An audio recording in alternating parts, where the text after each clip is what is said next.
What's going on, Hawk Nation? Welcome to the new weekly HNU podcast that we at Holy Names like to call the HNU HawkCast. My name is Jake Ward. I'm the Assistant Athletic Director, but I will also be your host for the HNU HawkCast, where we take you in and out of everything that is HNU athletics. If it's on the court, if it's on the field, or if it's all the wonderful things that our athletes do in the community, you can hear about it here.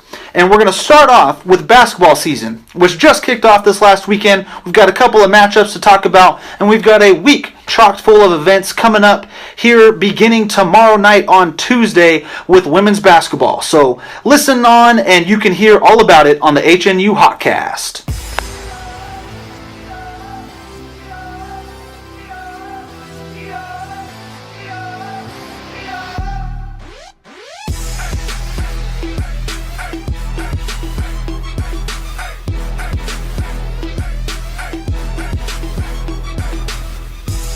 Welcome to the HawkCast, presented by HNU Athletics. Welcome back to the HawkCast, Hawk Nation. I am here with men's basketball head coach Omar Sanchez, and we're here to talk about his matchups from this past weekend, as well as his two games coming up this week in Monterey Bay and Chico State. But first, Coach, let's start with how you guys performed at the tournament this past weekend at East Bay, the Veterans Day Classic. Tell me a little bit about how the games went for you guys. Well, we opened up with Stanislaus, who is coming off a pretty good year last year, and we struggled there as Stanny last year. Surprisingly, he zoned us for 40 minutes, and I think it took us a little bit to kind of get accustomed to the zone. He committed to the zone for 40 minutes and ended up throwing a little wrench in what we were preparing for. Nonetheless, we had some zone experience, and it took us a little bit to kind of get out of that rut. They did a great job of jumping on us. We get down 16-2 right off the get-go, and then we try to crawl back and find our way back in there. In the second half, I believe we cut it to 10 there with about 5 minutes to go, and I feel like we ran out of gas, and the lead ballooned back up to them within a matter of like 2 minutes, back up to 17, and so kudos to them for coming out and competing. I felt like we were the better team, but nonetheless, in the game of basketball, you got to prove that night in, night out. Against East Bay, we were ready to be zoned just because if you score 57 points the night before out of a zone, you would think your opponent would zone you, but they manned us, and we were ready for that. Part of our struggles offensively right now is that our shooters are they're not being makers, and both in Cam Finney and Jamie Strong went 1 of 17 from the three-point line the night before. Finney did a great job. He led us in rebounding against Stan with 10, and then also led us in rebounding the second night with 8 against East Bay. And with East Bay, it was a little bit different because it possessed a different challenge, which for us, can we defend the pick and roll well? We struggled in our communication in a lot of those sets that they ran, and to East Bay's credit, they made us pay for it. We were trying to get 0 and 2, who were drivers, for them to really become shooters, and they hit 2 big shots at the end of the game, but other than that, they really didn't hurt us. But we just didn't do a good job of really keeping them out of our paint. We actually took the lead in this game, and once again, our laws right now is that we don't communicate well defensively, and so within a matter of 45 seconds, they went back up by 10, and so at that point it became a little bit too overwhelming to overcome for us. But yeah, some of the good things that for us is that, one, we're going to be a fighting team. We're not going to fold no matter what, and we're going to compete for 40 minutes. And so I was part of our guys for competing. We weren't able to play one of our big players in the second game due to some issues. We also sat out some players in the first game. So we're trying to figure it out. It's still early in the season. Our expectation was to try and go out in this classic and show well. We show well in stints, but I think it's important that we start showing up consistently moving forward. We'll make some minor tweaks this week and make sure that we can defend the pick and roll a little bit better. It's on us to be able to communicate better in transition, also communicate better in the half court. And I think that'll alleviate a lot of the issues that we're having defensively, because contrary to the loss, I think we're defending well enough to win. It's just we got to be able to put the ball in the hole as well consistently. So. And it looks like your team really shot the ball well in the second half. Both games, the first half was a little slow. The second half, you guys came on really strong, 6 of 10 shooting from beyond the arc in the second half against East Bay. Overall, not a great percentage, but how do you take that success that you had in those second halves, and how do you apply it to the full game? We have to be quick to forget because games come quickly. And so the way we have it set up now is we get maybe 1 or 2 practices before the next game. And so we don't have time to dwell on the bad things. We have to really be better at what we weren't good at. And so, I'm not too worried about the offensive side of the ball, considering we have some pretty good guys that can put the ball in the hole any given night. I mean, last year we had about 4 or 5 different guys that could put up 20 points on any given night. For us, it's just being consistent and figuring out who that's going to be for us. Obviously, Andre Green against East Bay did a great job and ended up scoring 22 points and led us in scoring. But we have some really good scorers on our team, and Jules Sanders, our point guards can score, both Cavante Davis and Rob Fuller, which they show in stints. And so, we have some high hopes for some of these guards that can score the ball really well. And Xavier Harris is going to really be, once we get him in some kind of shape, he's been gone out for a year and a half due to an injury. He's going to really take up a lot of space inside for us, and it's going to allow us to balance our scoring, having some inside-out options, and instead of just relying on us penetrating and kicking or penetrating and getting to the rim. Yeah, Xavier coming back will be a big help, noticing kind of the points in the paint a little farther away than where I'm sure you would like them, but knowing that he's coming back soon has to be a big confidence builder for you guys. But turning forward to the next 2 games you have coming up this week, you have your home opener on Thursday night at 7:30 p.m. against Cal State Monterey Bay, and as well as Saturday night, your second home game against Chico State. Now, Monterey Bay comes in at 0-2, having lost to Central Washington and Concordia Portland. What do you know about Monterey Bay? Well, they've shown in their 2 games they can put the ball in the hole a lot, and they have 3 or 4 guards that can really get the ball up. Their bigs are decent. They have them running around, setting picks and diving, and they finish well around the rim. So what they're doing offensively is very well. I just don't think they defend as well as they should. And so I think they gave up 96 points in their first game, 80 in the second. I think what's going to be important for us is can we make sure we wear them down. I consider that we're a pretty good defensive team, and so we want to make sure that we pressure them and have sustained pressure for 40 minutes. And I think if we can do that, we'll see success against them. But they got 2 guys that once they cross half court, that's their range, and so I don't think they're going to be shy about that. They haven't shown that they're shy about that in the film that we've seen. So I really feel like we need to be able to defend them the whole length of the floor and make them work and know where their shooters are at all times. That will be a tough test for the defense there. Now, looking forward to Chico State. They had both their games canceled this past weekend, so not a whole lot of film that you can look at, but what do you guys know about Chico State?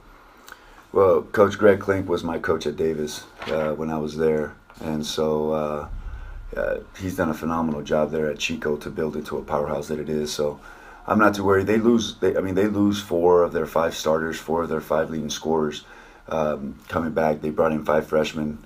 The level of freshmen that they bring in, though, can play right away. And so, we're hoping that we can have a good game plan for them, because we need to really test their freshmen early. They don't return much. Some of the kids that are returning are some of the bottom of the bench guys. But in a program like Coach Klink, they're gonna be guys that pay their dues and work their way up. And so even though they were bottom of the bench, those guys become an immediate impact the following year. And so I'm fully aware of that, and we're going to be ready for Chico as well to make sure that we can compete. Well, there you have it. That's the weekend recap and the week ahead for men's basketball. Stick with us after the break. We'll be talking with Coach Sanchez about a little bit of the history behind the program.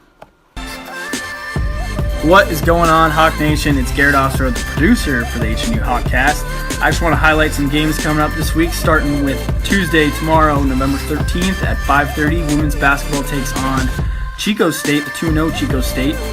They beat 2 Pac West teams earlier in the season, so this should be a good matchup for us. And then Thursday, November 15th at 7:30, men's basketball takes on Cal State Monterey Bay. And then we finish up the week on Saturday, November 17th at 7:30, men's basketball takes on Chico State. We are giving back to the Alameda County Community Food Bank, so if you bring in a canned good, you get free admission to every game this week. So come out and support, and go Hawks! Welcome back to the HawkCast. We are still here with head coach Omar Sanchez of HNU men's basketball, and now we're going to delve into a little bit of the history of the HNU programs, and who better to do that than with Coach Sanchez, someone who's been here as a player and as a coach. As a player, he was here in 2000, 2001, and as a coach, he's been here with both the women's and the men's programs since 2004, a total of 14 years as a head coach, but he is now with the men's program. That's what we're going to focus on today. 7 years as an assistant coach with the men's basketball, and he's going into his 8th year as a head coach. So we're going to start there, and we're going to talk a little bit about the history of the school being in NCAA Division II. So the school came into Division II in the 2012-2013 season. They weren't a full active member yet, but we were still in the provisional status. So, Coach, what do you remember about that time and us being in the provisional status? Well, for me personally, I felt it was a very humbling experience. We went from being a powerhouse in the NAIA Division II. We have to remember that every school that came into the Pac-West, they were all part of that GNEC. So Cal Bap, Point Loma, Fresno Pacific, all those schools. Now that we have Concordia, Biola, that's added as well. Those were all Division I NAIA programs, and so it was interesting to see, because you get NAIA Division I programs that are fully funded come back down to D2 and be competitive right away. And I felt that coming in, we could be competitive and be able to compete. And I felt like we did for the most part. Where I felt like I was a little naive is to really understand the caliber of player that was required to compete at this level consistently. In our earlier years, we didn't have the depth that would allow us to be consistent. We had players that ended up playing way too many minutes, used up too much mileage. But nonetheless, I felt like we competed, and even though there were some rough nights, I think for us, we showed up every game, and that was something I can take pride in. That our guys never really cared, always wanted to show up and compete, and for me, that says a lot about the character of those players that started the building blocks of our Division II stint here with Holy Names University. I will also add that, because they were able to play those level of minutes, people like J.J. Crum, who finished his career here #1 all-time assists, I believe #2 in scoring, Dante Robinson, who finishes in the top 10 in scoring, in the top 5 in three-point field goal percentage. We're able to put some kids in positions to be future Hall of Famers, and so I appreciate all the efforts of those people that came and played for me in that provisional status, because it is tough. It's tough from a recruiting standpoint, because the other Division II programs use that against you, as they should, because it doesn't count towards their it doesn't count. We don't compete for postseason, and so they use all that, and so to be able to bring in kids makes it really tough on the recruiting side of things. But my philosophy in recruiting has always been sell myself, sell the institution, the great parts about the institution, who we are as an institution, and I've been successful in bringing in kids, contrary to some of those challenges. But as we went through provisional status, and really it took me a couple years to learn the lay of the land and understand how it works and the level of competition. Our first year, we loaded up with a bunch of freshmen. We run at 9 freshmen. That I felt, if we can keep that group together for the most part, could be good in a couple years. And so we go in year one, and I believe we won 3 or 4 games overall in our first full-fledged membership year, which again was a learning experience for us with that many young guys. But I wanted to kind of go through the program with these young guys and let them make the mistakes and really learn and understand what it's like to be defeated, so that they could hold on to that and know that they don't want that feeling in their career. And then the next year, I think last year, we ended up winning 12 games, which was great. We were in a lot of games. We were in a different position last year in the sense of we were actually we led in some of our games. We were up by 16 in about 6 games, and I think we ended up losing a couple of those because we did not know how to sustain leads. And so it's been a growing process for us. And now that we're in year 3, we have a group of seniors that have been through the process. We have a bunch of juniors that have also been part of that process, and a fair share of sophomores. And so the freshmen that we brought in this year are going to help with some of the transitional pieces that we have when our seniors leave. So I think we're set up, and we're finally at a spot where I feel we have depth at every position, which is what you need in order to compete at this level. And if we can just figure out a niche for ourselves and what we're going to do night in, night out, I think we'll be where we need to be. And I feel like for us, I think the institution, though we're the smallest in the conference, we could potentially be battling at the top of our conference and being able to find a spot in the conference tournament to start and see how that goes. So you talked a little bit about the recruiting process, and you just touched on kind of the nature of HNU. It is, a fairly small school, especially compared to others in the conference. So how does that both work in your favor and also against you? How do you kind of battle that kind of size discrepancy? Well, for me, I feel like if I'm battling against schools in the top of our conference and we're recruiting the same players, then I'm doing my job. I think what sells a player is the coach. We always like to think that the kid chooses the institution, but really when it comes to basketball, they look at the coach and what the coach is going to bring to the table for them. I am relentless in my work as a recruiter. I am relentless in my work in developing my players. They see that I'm genuine in that process. And for me, I use basketball as a tool to help them for their next phase of life. And so I want to instill certain characteristics in my players that are going to help them be successful, which is, for me, life is about learning how to deal with adversity. Life is about being comfortable with being uncomfortable, which is 2 things that we constantly preach in my program.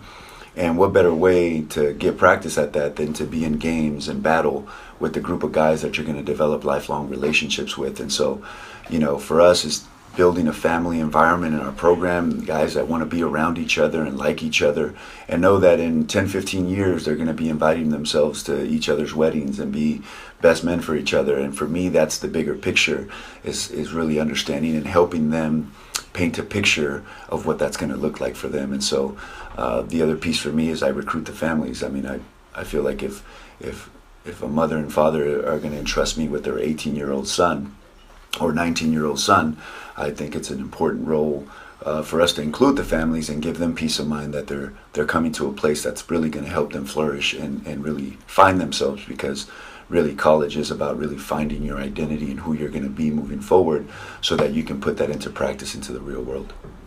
Well, thank you for that, Coach. It's always good to hear the recruiting process, hearing a little bit about where we came from and kind of the trajectory we're on. I know that we're very optimistic for this season. We've got a lot of new guys in, and here's to having a good season. Thank you for having me. Of course. And we'll be right back to wrap it up after this.